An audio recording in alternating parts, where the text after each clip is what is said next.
Hello, Tommy. Hi. Thanks for participating in my interview project. And yeah, we're here at the International Alexander Technique Congress. Yeah, so I would like to start where it all started for you. So how did you first hear about the Alexander Technique? How did that happen? Well, I first heard about it.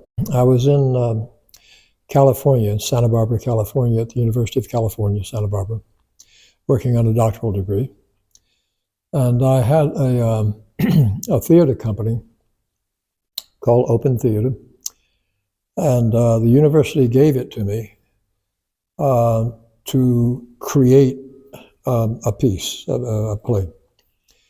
And so I auditioned a number of the students for it.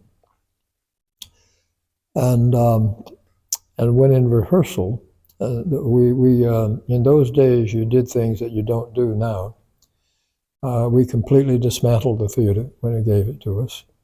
We rebuilt it, we repainted it, and turned it into an arena instead of a proscenium stage. They made me put it back after it was over 8 months later. But they gave it to me for 8 months. And one of the people in my company was studying the Alexander work with Judith Stransky in Los Angeles. And as I recall, it was for back pain. So that's the first I ever heard of it. And then I heard nothing else about it. I didn't really know anything about it beyond what he told me, and I can't really remember what he told me. And then I did not come across it again until I needed a job, and I'd run out of fellowships that wouldn't give me anything else. So I took a job at Tufts University in Boston. And I left my car in California to fly to Tufts, Boston, in the summer. And I had to direct a play that summer.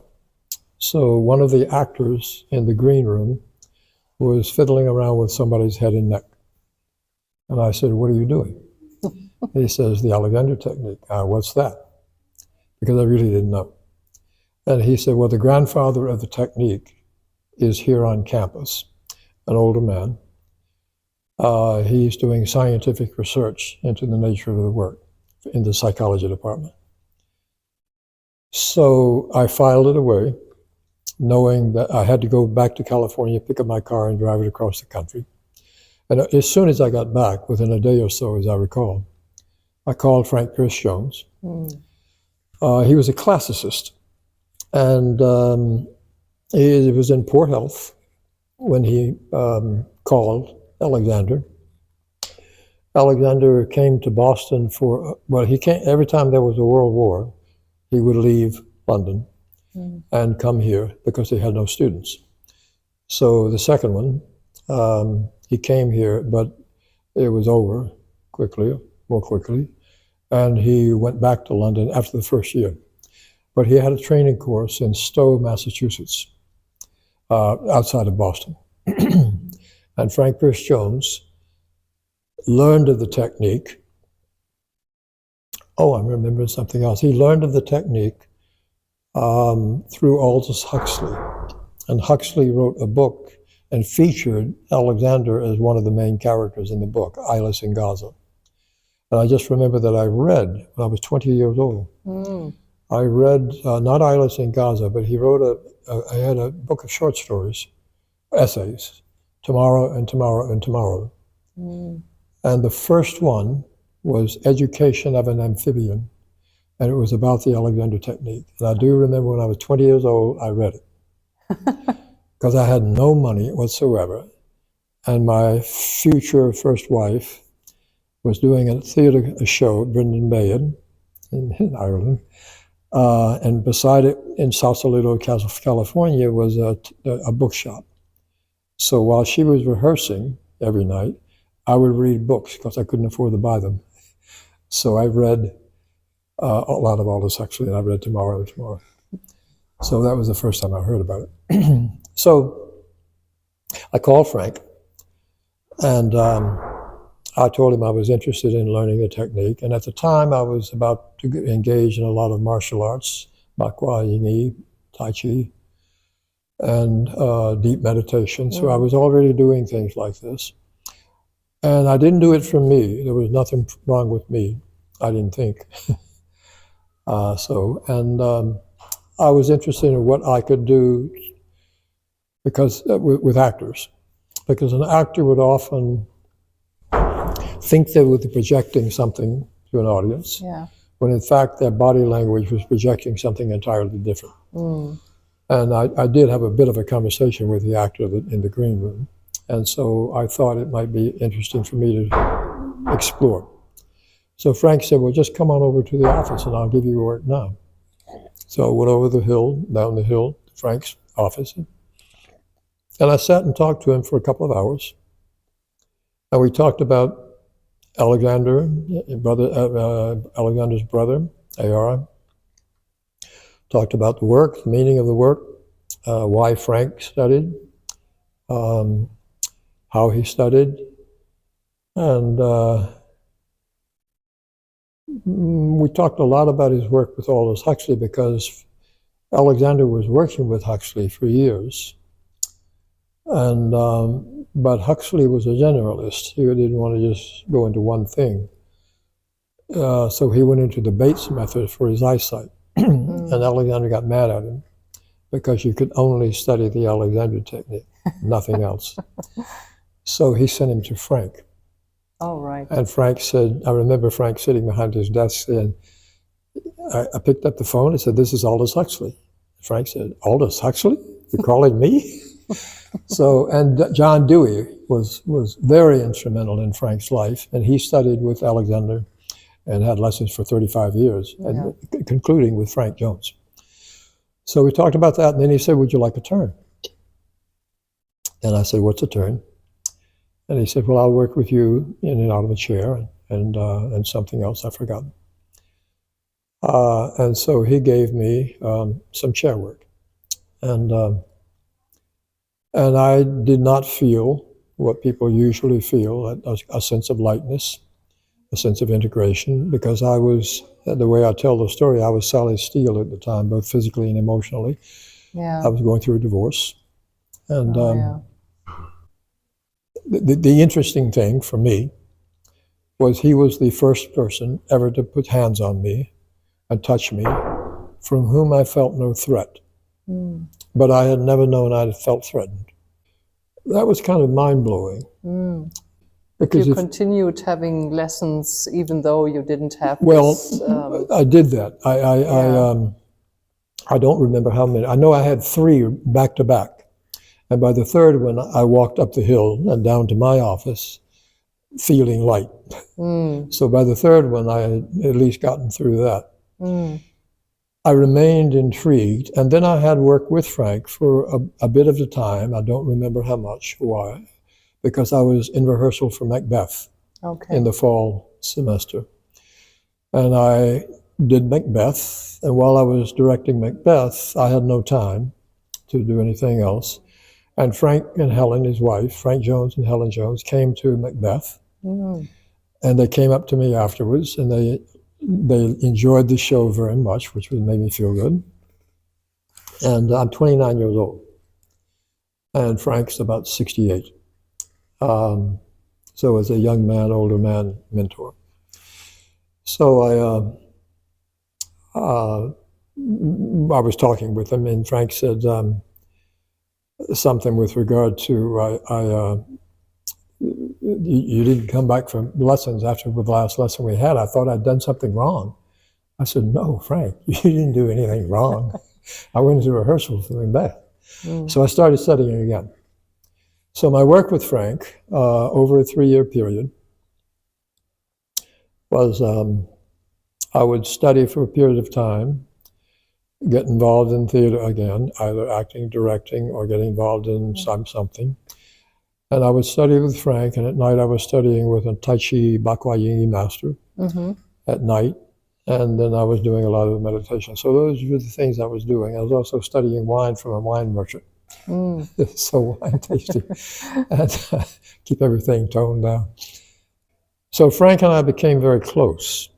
If I can jump forward a bit, probably in the second year, I assume, I had a meditation, and I was going through a major transition in my life anyway that would determine the rest of my life now.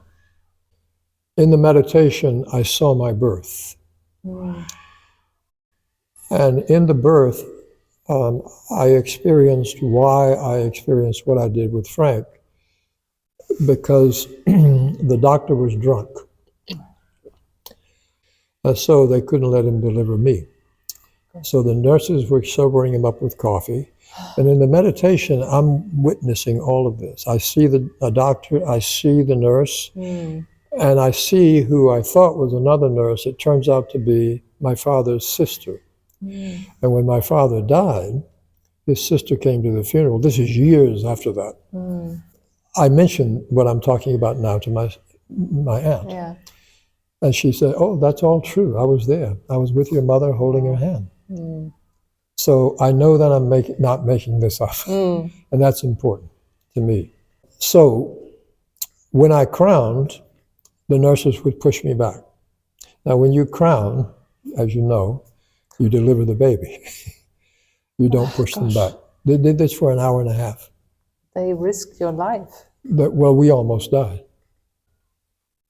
So in the meditation, I realized that what I was doing, studying with Frank, and the other stuff, was giving birth to myself. But what happened was, when you are pushed back, you're touched. And a woman, a nurse, was doing it. So I guess they had no alternative until they sobered the guy up. Dr. Davies was his name. And so they pushed me back for an hour and a half. So the first hand to touch me were a woman's, a feminine energy. And it was rejection. We don't want you. Betrayal. You can't really be born. Second hands were a man's. And he did, I think, cranial nerve damage. So I have much less feeling in the left side of my whole body. And that's been my entire life. So you come into the world rejected, betrayed, and hurt by the two energies you spend the rest of your life with. Well, you don't know that. Yeah. And so for 29 years, throughout my life, all that time, unconsciously, I was defending myself against that. And so I was angry. I was highly sensitive as a child. And so when Frank touched me, that was the beginning of my understanding that I was living a life that did not belong to me. So from 29 to 36, I began to reclaim my life. And then Frank became closer and closer. He introduced me to Walter Carrington. He introduced me to Marjorie Barstow. He kept introducing me to the depth of the work. And then I worked it out with him through a friend whose brother was the coach of an Olympic rowing team in 64, I think, 64 or 66. And so my friend, who later became a cranial psychotherapist, said, would you come down and work with him in Princeton? I'll see to it that I'll do Tai Chi with him and you do the Alexander work with him. And I said, no, I can't do that. I haven't been given license to teach. I will ask Frank Jones if he would like to do it. So Frank agreed that he would go down and work with him. And he has started an interest group in training. And I think the number I've been using to tell stories was 6. I really don't know how many times we met. He was diagnosed with cancer, brain cancer. Yeah. And so he said in one of the lessons with me, he says, I won't teach any longer, I'll quit. I said, well, why are you working with me? She said, you're the only one I'm working with. And then he said, I'm going to send you to work with the rowing team. You go to Princeton, you can report back to me. But I give you my blessings to start your own teaching. That was a lot. Yeah. Frank Jones was an incredible teacher. Yes. He never thought he was. He was a scientist. He trained himself as a scientist. He was a classicist and held a dual position at Tufts in the psych department and the classics department. So that was basically your training? That was More basically like my an training. apprenticeship. More like an apprenticeship, yes, yes. Yeah, right. And which was perfect for me. I could not have done it otherwise. Yeah. I did that, and then when I came back, Frank had had his second operation, and I would visit him in the hospital, and he wanted to know about the rowing team, et cetera, et cetera. And he started me off in an interesting way. I walked into the hospital room after I'd worked with the rowing team, and they won their world title again, not because of me, but they won that because they were good. I walked in the room. So he's got his hands on his pajama lapel, and he's just doing this. And then he sees me and breaks into this big smile, and I said, wait a minute, what are you doing with your lapel? He says, well, I can't really move. I need a reference point for inhibition. This is all he could do. And so that stayed with me. That's what I took into my first year of teaching, a reference point for inhibition. In other words, you don't walk around inhibiting all the time. You need to catch yourself up to being yourself and deciding whether or not this is a self you want to reinforce. That becomes a reference point for inhibition. And later I use a different term. I use withholding definition. Because what you're really doing is deciding not to define yourself the way you customarily define yourself. And in that moment, that's a sacred moment. Yeah. Where you meet yourself being yourself and decide if that's the self you want to reinforce. And if not, that's traditionally, that's when you let your neck be free, to let the head move away from the body, forward and up, etc. And you give the brain a chance to reorganize itself, and you're focusing on specific muscle groups that are part of the cranial nerves. And it brings you into a state of neuromusculoskeletal autonomic nervous system tonality. And you're able to make a choice outside of the customary choice. Or sometimes it's a choice presents itself to you. Yeah. I can tell you a story about that if it maybe. And that's a little more Krishnamurti, choiceless awareness. I give a workshop on choiceless awareness. Yeah. So Frank is in a rehab, and he's dying. And I think it was 2 weeks before he died, I was visiting him. And he was saying, and he was teaching me how to use my hands lying in bed, showing me things that he would do. And little did I know I would be doing them, because I still hadn't decided to teach. So you worked on him while he was... I didn't work on him, no, not as I recall. I've actually forgotten. Maybe I did. But he certainly worked with me. He would put his hands on mine, put my hands on him, and show me what he would do. Yeah. It was really a transference. It really was. I'm sure a lot of people would not want to believe that, but it was. And then he said, so-and-so will do this, and Dick will carry it, and Dick, his research assistant, who got his master's degree and doctoral degree into Frank, and knew Frank far better than I did, really.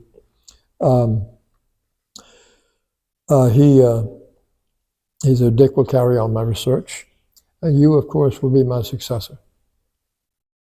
And I paused a bit. I said, what? And he says, and then his voice changed. It became a voice deeply baritone. He says, I think you can do it, don't you? I says, I don't know.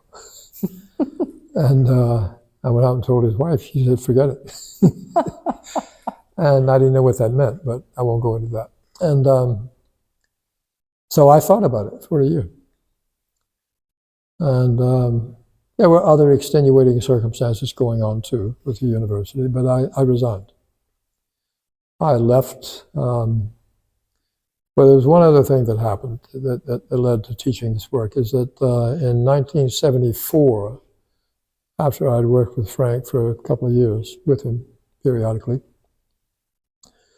I was invited to play Hamlet at 31 years old at the Oregon Shakespeare Festival, which is the largest festival in North America and in the United States, basically.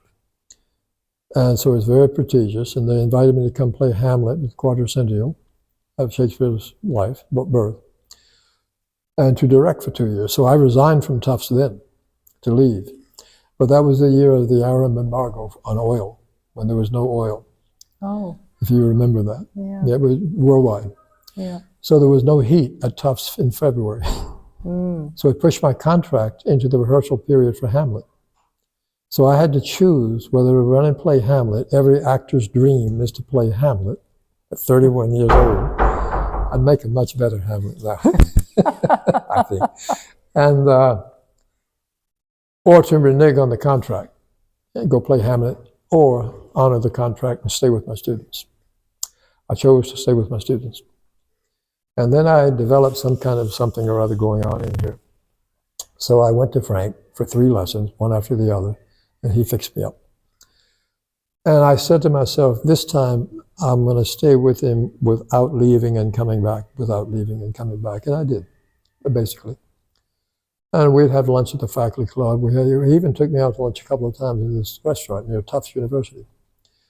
So I resigned this time for good. And I didn't hang up a shingle. I just told people that knew me, that the students at Tufts faculty and friends, that I was teaching the Alexander technique. And I would be looking for jobs for a director, because that's how I knew how to make a living. When was that? 1976. And but I had been teaching since 75. Yeah. Because it was impossible not to. I would give lectures on it and things like that, but I wasn't calling myself a teacher. In 76, I called myself a teacher, simply because Frank said what he said. Now, that didn't go very well with the Alexander community. And I understand why. They spent time and money, 3 years to study, and I was at an unofficial apprenticeship. And I was invited to give a workshop at a holistic place in Boston. And a lot of people were going to come. And I was used to lecturing. It was not used to, actor. I mean, I do it naturally. So it didn't bother me at all. And they said, well, you can't do it. I said, what do you mean I can't do it? And they said, well, Alexander said after the Bedford lecture, no lectures, one-on-one. Because he was having trouble convincing the person he was working with the value of the work. Oh, I didn't know that. Yeah. Oh. So the Bedford lecture was a turning point, and whatever he said was sacrosanct in those days. And so, and I understand that too, because there was no way in the world that anybody was going to work in a group in those days, except for Marjorie Barstow, and Frank would do it. American teachers as opposed to other teachers. Yeah. So anyway, you started teaching? I started teaching, and in 6 months I had a full practice. And in those days, a full practice was 20 people. So I did that, and then I had 4 good directing jobs. And I got 4 offers to become a professor again during a 2-year period then at great universities like Harvard, Penn State, Cornell, and California Institute for the Arts. Yeah. And I said no. I really wanted to explore this work. I would have a pension today if I did. And so I said no, and I was committed. And I was still doing theater. So I was doing theater and teaching. Yeah. And I was married in a second marriage. She had been my student at University of California. And I was a teaching assistant. I wasn't a full-pledged faculty meeting, so I got away with it. And we were together for 34 years. And so she turned into a dancer, and I a teacher. And she had studied with Frank too. Oh, good. So she brought that into her first dance was on Frank. Oh. It was right after he died. And we went to his funeral in 1975. And there's a book that's been published that said he died in a different year, but he died in 1975. I was there. And my wife is buried at the top of a hill in an incredible cemetery. I don't know what to call it. They don't build cemeteries like that anymore in Cambridge, Massachusetts. Top of the hill, and I'll be there. And one day I took a walk down to the bottom of the hill around a pond, and guess who's buried at the bottom of the hill around the pond but Frank Pierce Jones. So we'll be at the same cemetery together. Karma. So, meant to be. And so I'm teaching, and I had to practice in New York, practicing it because I was still doing theater. So I had to practice in New York with 13 people. I had to practice in Cambridge. Worked out of my house at that time, or apartment. And then one night, a woman told me what she was getting from the work. So she told me what she was getting from work. It was a beautiful testimonial. Many people who teach many things get good testimonials. But I wasn't used to this kind of testimony. And I said, "You're getting all that from me?" And she said, "Yes." So I thought about it. And I had a show that was supposed to begin rehearsal off Broadway that we had written, a comic book opera musical. And I spent $13,000 doing it. I mean, setting it up. And had 2 partners. And so I sat down and I started thinking, so I asked everybody that was studying with me, "What are you really getting from this work? I'd like to know. Because I think I have to make a decision." And I got beautiful testimonials. So I just walked into my teaching room, a little tiny room. And I says, in meditation, I says, "Okay, you guys that guide the universe. I'm yours. I will give you a lifetime of service. There are 2 conditions. I don't want to be poor. I grew up poor. We didn't have electricity or running water for a long time. I plowed behind a mule on the farm. And I don't want any dark energy. I only want light." In 2 weeks, I had a 6-month waiting list. My theater project fell apart. Lost the $13,000. And in two months, I had a 2-year waiting list. Wow. So whatever that means, I took a vow to teach. Yeah. And it was hard, really hard, because I had a lot of opposition. And I understood the opposition. You know, they didn't understand me, but I understand you should not be teaching, you should go back and do a 3-year training program. Yeah. I said, "No, I can't do that. I've got a child, I got this, I got And so it was very, very, very difficult. I mean, really, it was nasty too, very nasty. Yeah. And then there's this relationship developed with his wife. She began to turn around, and she asked me to write the memoriam for her husband. That's a big deal, to ask you to write a memoriam for. Yeah. And I wrote it and published it in the Alexander, I forget what it's called, the Alexandrian, I think. It was published out of Judith Leibowitz's, with Ron Dennis was the editor, his teacher, in New York. And Judith taught it, she was famous, and she taught it Juilliard. And then she asked me, when Michael did the first Congress, Michael called and said, "Would you do a paper on Frank Pierce Jones? Because he's the only one that's not here." I said, "Well, I can't do that. You have to ask Helen if it's okay." So Helen said yes for me to give a paper on her husband for the first time at the Congress. Well, I spent a long time writing that paper, and she loved it. His family loved it. Everybody loved it.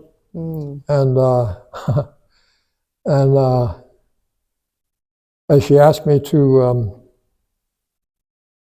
with Dick Brown, the research assistant, Dick and I were friends, she asked me to create ATA, which was the association that was, and to direct it, to establish the archives for research on Frank Pierce Jones and later Alexander. And she and Dick Brown and myself when Frank had written his books, and the only thing left to his book was the 15th chapter, which was unpublished. It's published in the second edition.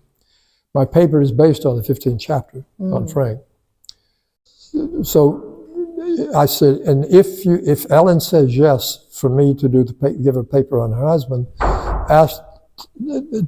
tell her to ask Dick Brown to give one on Frank's research, and that's what happened.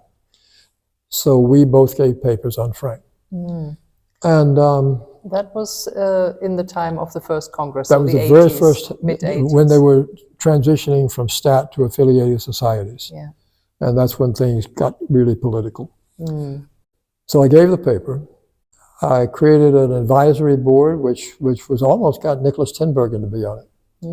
And Walter was on it, Marjorie Barsa was on it, a lot of well-known people were on it.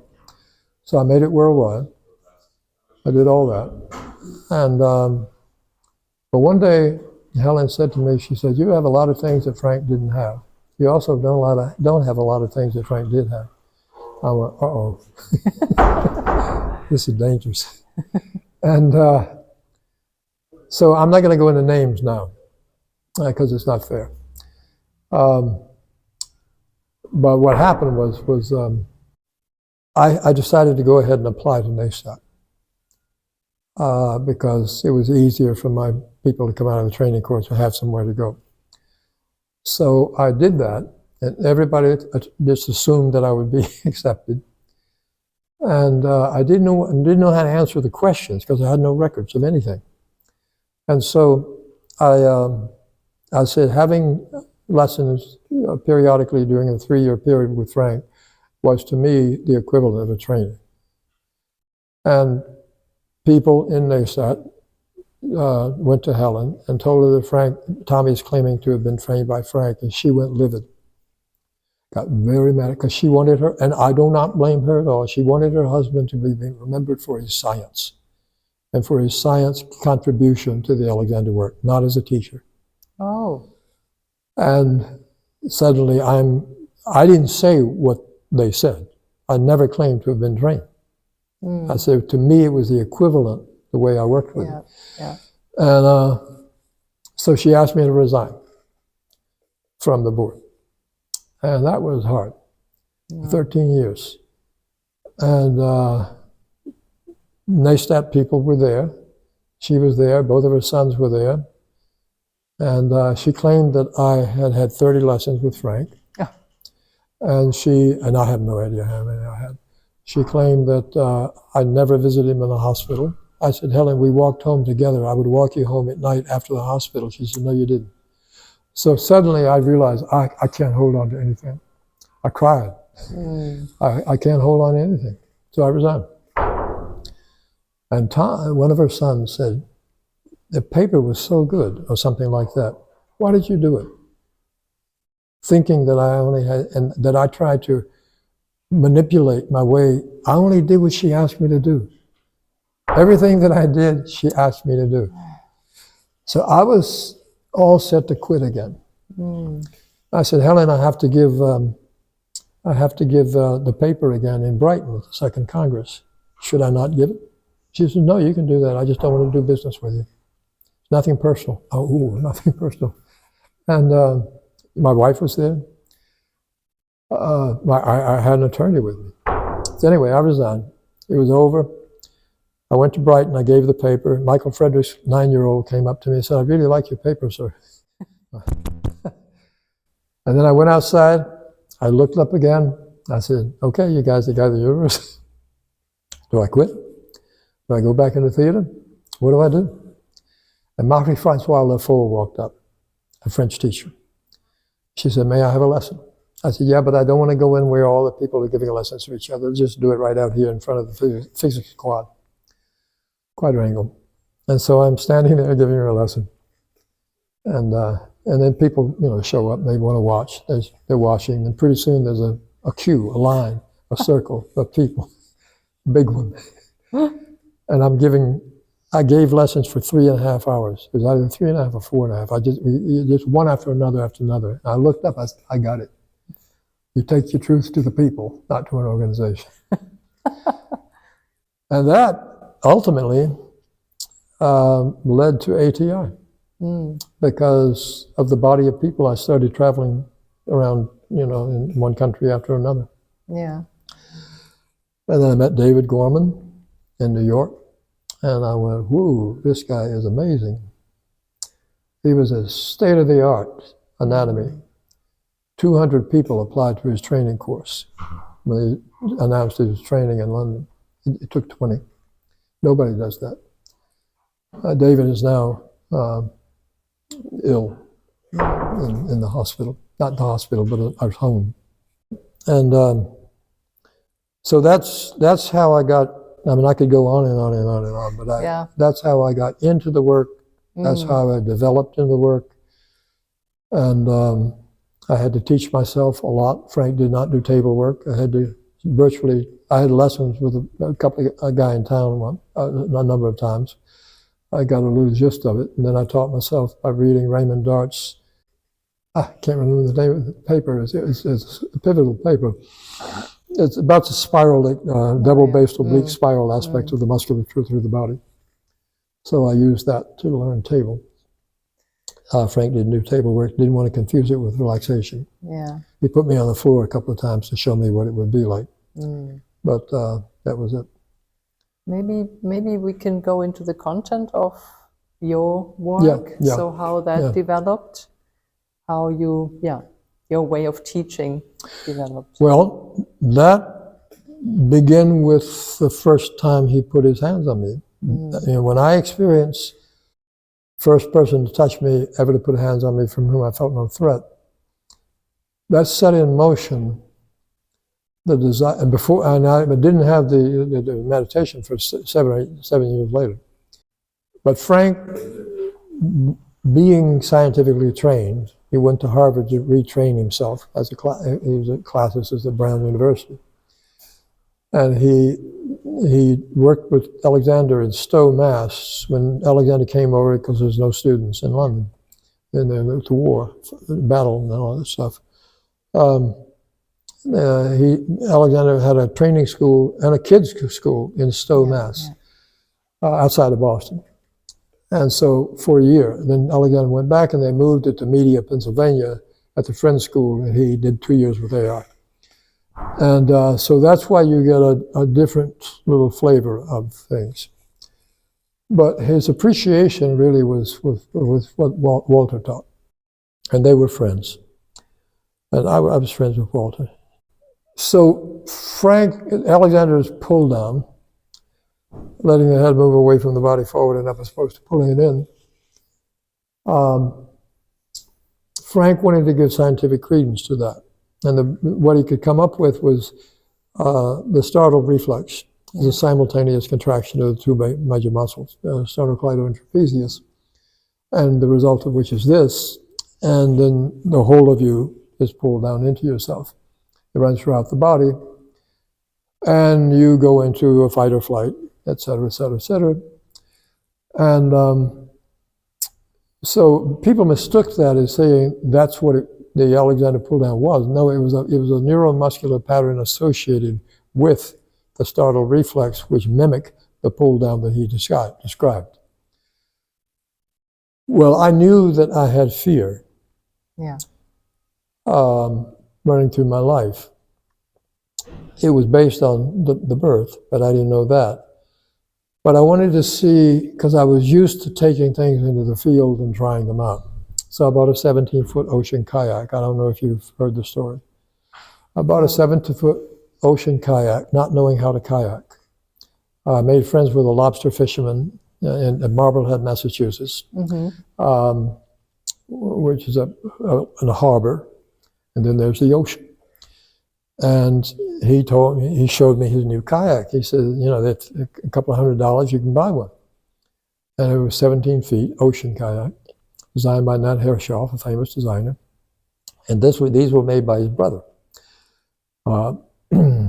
So I bought one. And I knew how to paddle around in the harbor. But I decided to take it out into the ocean several miles until I became afraid. because I knew I would become afraid. I didn't take a life preserver. And it was the summer of Jaws, 1974. Frank died in 1975. And I took myself out far enough until I became afraid. And I'm thrashing about. I said, okay, time to go home, Tommy. So I start trying to butterfly paddle. Yeah. And I start going back, but I'm going to Europe. And I just sat still. I said, okay, Tommy, no life preserver, summer of Jaws, you're in danger. How do you get out of this from the Alexander point of view? What is inhibition really all about?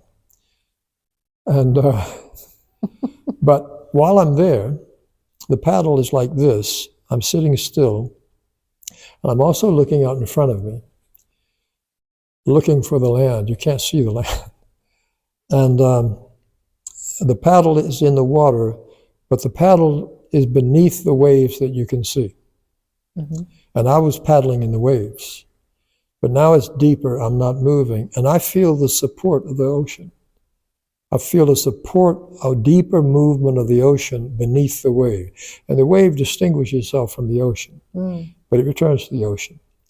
And later I came to believe that the habit is the ocean, is the wave. And the ocean is your neuromuscular integrity. So I don't really give a fig about the habituation when I put my hand on a person. I go deeper into the ocean, into the interior of the muscle tissue, into the interior of the person, because therein lies the support. So I felt that, and I'm looking out like this. Now, somebody told me once, why do you put your hands on someone and look away? I said, do I do that? He said, yes. So I put my hands on somebody, I immediately looked away. I said, you're right. And then my son was with me once, a couple of years ago. And I said, Gabriel, I'm getting tired lately. He said, Dad, all you do is eat smoothies for breakfast, Throw a couple of eggs in there, make some soft-boiled eggs. So I started doing that, and sure enough, it worked. And so I'm peeling the soft-boiled egg in front of the sink, and it's snowing a little bit. It's March outside. And I'm peeling the egg, and I happen to look up at the snow. And when I look up, I feel much more of the egg. I feel my hand. I feel the totality of the egg, the inside of the egg. I look down, and I just feel the peel that I'm doing. I look up again, I feel the whole thing. And Frank was the one that says, don't look into your body while you do the Alexander work. This is about you in relationship. Yeah. You're designed to be in relationship, not to look at your body for longer periods of time. And so I'm in the kayak. This time, I'm barely moving as I'm paddling, and I'm looking out like this. So I have a sense of the whole around me and a sense of the whole beneath me, and I make it to shore. I did that for 3.5 months. I took myself out 3 times, sometimes 4 times a week for 3.5 months during the summer. Went a little farther each time, not terribly far, but made myself get a little anxious. And when I came back at the end of the summer, when I put my hands on people, they went up. So in a sense, I learned how to use my hands in the ocean. And there are plenty of people in the Alexander world who would go, and I understand it. I have no problem with it, no quarrel with it. I just know what I did. So how did it then move from there? Well, the ocean experience gave me a deeper use of my hands, a deeper use of my understanding of you need a reference point for inhibition. The reference point was my fear. You don't walk around, letting your neck be free all day long. You do it in context.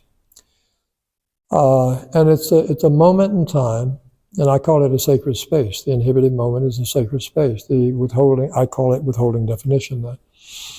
And it's without consciously giving direction. You can do both. Withholding definition is more state of mind. The inhibitive state, the inhibitive moment in the Alexander work is much more about changing your quality of use and using yourself more closely aligned with the way you're designed to function too. So I think they're relatives. And a lot more people are thinking that too as they try it out. So that was the development of that. a different way of using your hands, a different way of reorienting you to time and space. You were also talking in the workshop about the work with the story or the narrative. The story and the narrative. I grew up, I guess it's the Irish in me, story. I grew up with storytellers around me on the farm. It was a tobacco farm. Okay, so as I began to teach, I realized that not only did I have my story, because it was a story, and I rewrote it, because of the quality of touch. You can give an Alexander lesson and never touch a soul, but Frank felt as though Alexander's discovery that he could convey the principles of the technique through touch was his second greatest discovery. And I agree. Everybody that came in to see me had a story. Yeah. They brought their story in, and as I watched them, the quality of their use substantiated the story that they told me. They bring in an unresolved issue in their lives. They come in with a need to be addressed. They come in with an unresolved issue. They've tried other things to resolve it. They've worked to some extent, but not to the extent that they wanted. So they are trying you out. Or they've heard about it, and they've heard about it from a friend, et cetera, et cetera. And you meet them when they come into your teaching space, whatever the teaching space is, and they tell us their story. Yeah. Why are you here? And then tell their story. And then you watch their use, and you see that the way they're using themselves is contributing to the very story that they're trying to let go of. It's story working.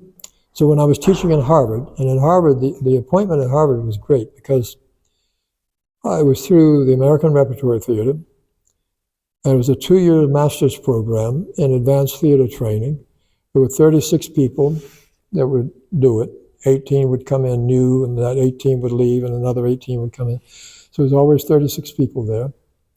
And they tried out the work, having me come in on a Sunday, and I worked with all 36 people at the same time.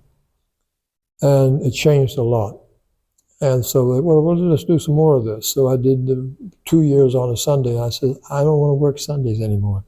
If you want, bring me into your program. So then I did it for 12 years until it closed. And so I had 18 people in they all would like to come to my office rather than stay at Harvard. So I did it at Harvard, and I did it in my office in Cambridge, down the street from Harvard. And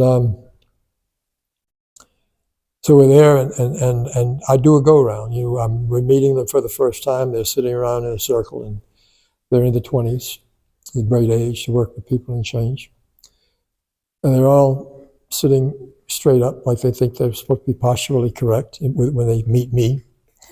And then I go around, and I say, "Would you stand up?" And I'm going to sit there and say, "Why are you here? What do you hope to get from being at Harvard? Why didn't you go to Yale? Why didn't you just go to New York and LA and Chicago and act? Why here? What does it mean to you? What do you hope to get from it? What do you hope to be when you leave?" Etc. And I'm listening to them, and they're all telling the same story. I realize nobody's telling the truth. Their truth. They're telling a truth. So I said, hold on just a minute. I said, I want you to think about the story you're telling. I want to try something. I give them a little bit, not too much. I said, tell your story again. And it comes out true. Because they've dropped their habituation. Yeah. In that moment, the brain stops complying with the habituation. And the brain, if you anthropomorphize the brain for a moment, says, I can do what I'm designed to do. I will then bring this person into a neuromuscular integrity, etc. And then you speak the truth. And every single story came out different. Yeah. So I said, I'm going to try this. So I first did it in Ireland. At one time when we were in Ireland, at Spanish Point. And I gave a workshop in it. And I started seeing that this thing really works. Why does it work? Because you cannot have a pattern of use separate from your identity. Mm. You wake up in the morning, I wake up in the morning to the story we live. It can change. You can get divorced, somebody can die, you can get a new job, you can, and it'll change your story and alter, but you're living your story. And you use yourself in accord with the story that you tell. I talk a lot about when you're born, that's your birthday. I don't know if I said that to you or not, but it's your birthday. Yeah. Usually you wait a year, not in Korea, but you wait a year and you give it a birthday present. But I think you're born and given on your birthday a gift, breath. Yes. That is the very first thing you're given, which is your breath. Yes. And you immediately reciprocate and give back what you no longer have use for. You give it back, carbon dioxide. You establish a relationship between yourself and the world. You don't establish a relationship in here. You are in relationship. Mm. And you are your mother's breast at that moment, whether it's lunch, breakfast, or dinner, whatever time it is. And you are the air you breathe. You are whatever you end up seeing. Yeah. You have no sense of the other. And then at some point in your maturation, you realize, I'm not the other. Yeah. And then you, on some level, you say, who am I? Les Mis, who am I? Who am I? And when you say, who am I? You start developing a sense of who you are, a sense of identity. And you develop your patterns of use at the same time. They're cultural, they're societal, they're all that. So I can't focus just on you. I mean, in the paper I gave on Frank, I said, yeah, you're two different ways. You get better at who you already are. And I use the example, a thief becomes a better thief, not having read Alexander's book that says a thief can become a better thief. So I said a thief can become a better thief, a rower can become a better rower. And win the Olympics, they didn't, but, or you can become the person you actually are. Yeah. And I told the story in the paper. A man came to see me. He wrote a lot of books on health and vitamins and stuff. And he had a son, 14 years old, who was quite angry. And he wanted to go to football camp, and his father wanted him to go to music camp. So the boy comes in, and I'd worked with his father for some time. And the boy comes in, and he's big for his age, and he's got a really, really big, tight neck. And we worked for a while, and he says, stop. He said, if I continue to have lessons, will I continue to want to play football? He's feeling something. I say, well, it depends on what your motivation for playing football is. If your desire is to maim people on the field, you might not. You don't want to hurt anybody. If your job is the love of the just sport and to run up and catch the ball and things like that, you just get better at being who you already are. He said, what if I want to kill? I said, who? I was alone. He said, who? He said, the kid next door. I said, what are we talking about? He said, well, every time I see him, I beat him up. I said, once isn't enough? No, I never want to be like him. I'm going, therapy maybe. Maybe I'll send him to therapy. And I said, when do you see the kid next? He said, this weekend. I said, let's give him a break. He said, you can beat him up, but let's just try and see what happens. When you look at him, I didn't say withhold definition, but that's what I meant. Withhold defining yourself as he who needs to beat him up. I said, that's an inhibitive moment where you can take the time to decide, do I truly want to do that? And while you're deciding, let your neck be free to lengthen. And that'll be, the head will move slightly away from the body, and it can go forward and up. And that'll bring length to your spine and width to your back. You'll breathe more deeply, and you'll probably see things differently. Try that. So he comes back in next week, he said, it worked. I don't need to beat him up anymore. No, that's not the end of the story. He has a number of lessons, and he goes to music camp instead of football camp. Magna cum laude at Columbia University. Boom, boom, boom, boom. Success stories. Comes back when he's 30 years old. Brings his fiancée, a Mexican woman, in for a lesson so that she can see why they're meeting each other and getting married. Oh. Yeah. So she's on the table, and I'm working with her, and I noticed something irregular about her breath. And I says, how was your birth process? She said, well, the downside of siesta in Mexico is siesta. The downside of siesta is the doctor wasn't there and the cord was wrapped around my neck. At that moment, before cell phones, otherwise both of us would have taken a picture. At that moment, a welt appeared on her neck. It's inside you. The cord wrapped around your neck is still inside. Yeah. So I worked with her. She took a deep breath, and it went, whew, disappeared. So I started having those experiences of story work,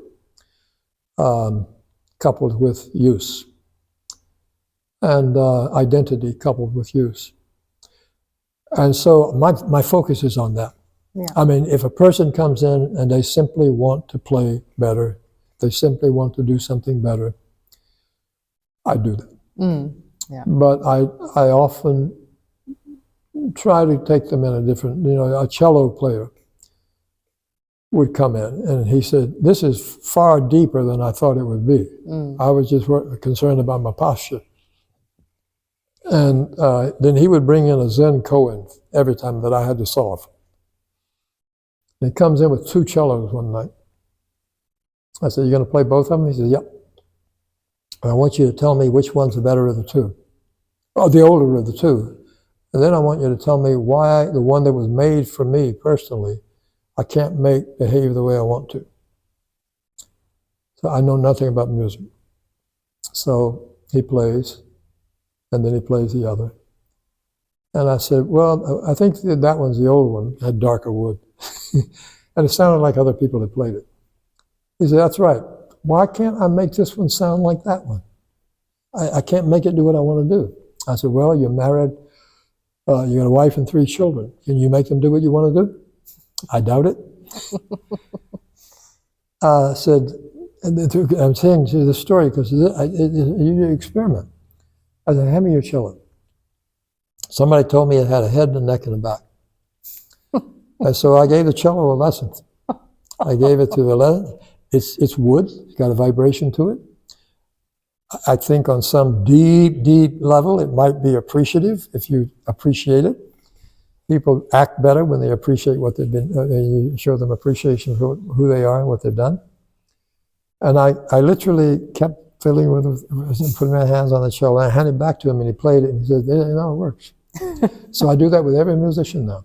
They look at me, and they say, oh, come on, it's magic. No, it's not. You can do it yourself, and it works. You can do it right now. I show you how. So I experiment a lot with the work. I really do. Right. And it all grows out of a particular person that comes in. It really does. I mean, I've had extraordinary experiences in this work, extraordinary. And I mean, I tell the Japanese woman story all the time. And a couple of little girl stories that come in. One little girl came in. I mean, a lesson can mean anything, and it's got to mean something to the person, I think. And the woman called me and she said, I've got 2 children we just adopted from India. My husband's Indian. And I don't know if you know how women are treated in India, not very well. I said, no, they're not. And we adopted them from an orphanage, so the 8-year-old is acting out now. We don't know why, but probably because she feels safer. And we don't know what happened to them. Can I bring them in? I said, sure. So they come in with their mother, and the little girls, they don't know why they're there. 5-year-old and 8-year-old. And so I put the mother on the table so the little girl can see everything's safe.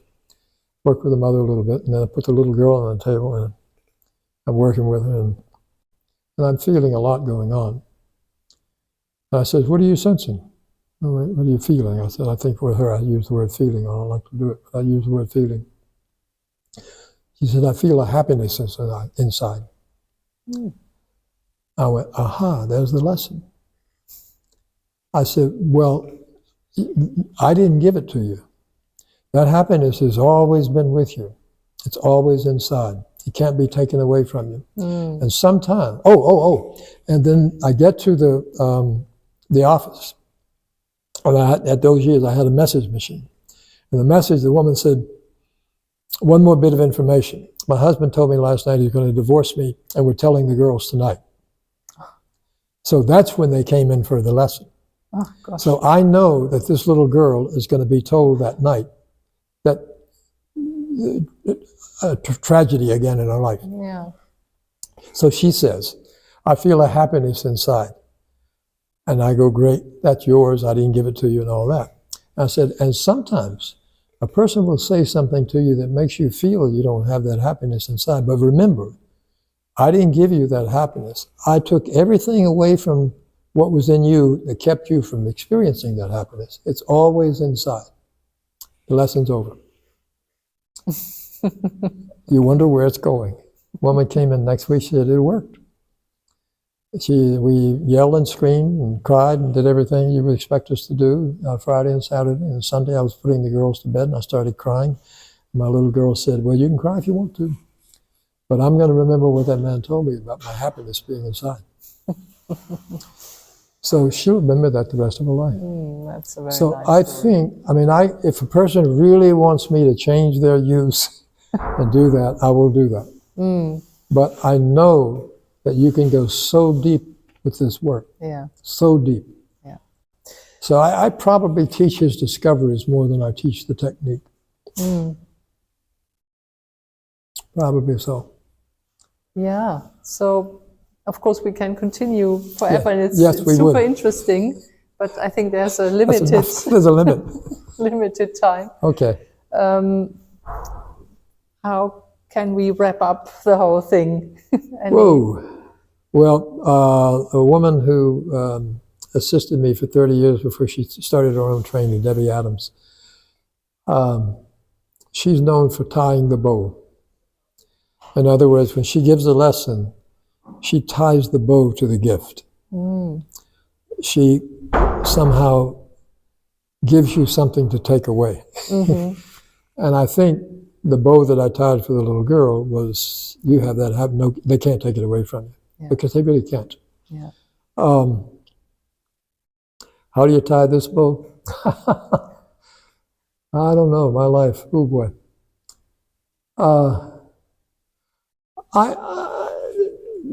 The thing I keep coming up with is the thing that the only teachers that use this now are teachers who are taking workshops with me or studied with me. A guy that came out of my training course, Harry Hobbs, he gave a workshop here on withholding definition. And he didn't ask me if he could do that. He did that because it was meaningful to him. And I think without studying the Alexander technique, without doing anything that you feel you have to understand, what you can understand is that we define things really quickly. And that's part of our makeup. You know, we exchange neurons when we look at each other, and we know if we're safe with each other. But we define things really quickly, and even online, when we had to be online, all of a sudden I got a sea of 45 now, but I have 45 people online. It's a sea of faces. I'm going, what can I do with this sea of faces? Well, I'll start with the face, loaded with cranial nerves. Yes. And I'll start with mirror neurons. I said, look at everybody. And then, you know, that's what you did. When this moment you came on, you probably checked everybody out. And then you went to yourself, because we tend to look at ourselves in the picture first and foremost, find out where we are, and we look around. So check it out. And now, do you feel safe with everybody you see? The people said, no, I don't. And then everybody started looking around at each other. And I say, look at your own face. Do you feel safe with the person you see? Some people said, no, I don't. I said, well, when you go to sleep at night, you probably look in the mirror. And in the morning, at least 2 times a day, you look in the mirror. When you look in the mirror, Do you feel safe with the person you see in the mirror? You're going to take to sleep. Would you sleep with somebody that you didn't feel safe with? Everybody said, no, I wouldn't. Well, you're going to go to sleep with the person you see right there? Some people said, no, I won't. So I said, well, let's just withhold defining yourself as the person you see. Mm. And as soon as you come up with a definition, withhold defining yourself and keep withholding defining it. And you'll change your facial expression. Mm. Take that person to sleep. Or take that person into the day that you see in the morning. Will this face that you see be able to get through the day knowing what you have to do? Or do you need to change your face? And when you change your face, you change the pattern of use in your body. Yeah. Because there's a set to everybody's face as they grow older and older and older. And my wife and I were walking around this lake once, and people coming towards us. I said, Julie, look at the expression on the person's face. Every single aspect of their body is a reflection of the primary expression in their face. Mm. She said, hey, you're right. She said, but that's pretty rarefied, Tommy. I said, well, you got to be rarefied if you're going to teach this work. Or if you're going to live your life. Mm. There are times when the definition that you give to yourself won't work. And you're used to it. And just for a brief moment, you can withhold it. You have given the brain a chance to reassert itself. Mm. Because that's the work of Benjamin Libet. You know, you think you register usually you have every motivation is driven by desire. Your desire is to do that. You have that in you when you come to the Congress. And then you meet somebody and you want to, well, now my intention is to find that person and interview them. So you got the desire that leads to intention, it leads to action. And so if you can catch yourself at the moment you have the desire to see, to hear, if you want to be truly present in a given moment, because you can only change in the ongoing present, in a moment. And a moment is a movement. And the present is your choice to belong to that moment. Mm. And that's an inhibited moment. And I think it involves withholding, defining yourself in the way that you usually define yourself. Mm. And I think that we can close with that. Yeah. Because anybody can do that. Unless your use wipes it out. Yeah. Which it does. Mm. So. Thank you so much, Tommy. That was really interesting. That was fun. It is interesting. It will be interesting for... We'll see. Hopefully a wide audience. I hope so. Yeah. Thank you so much. Yes. Thank you.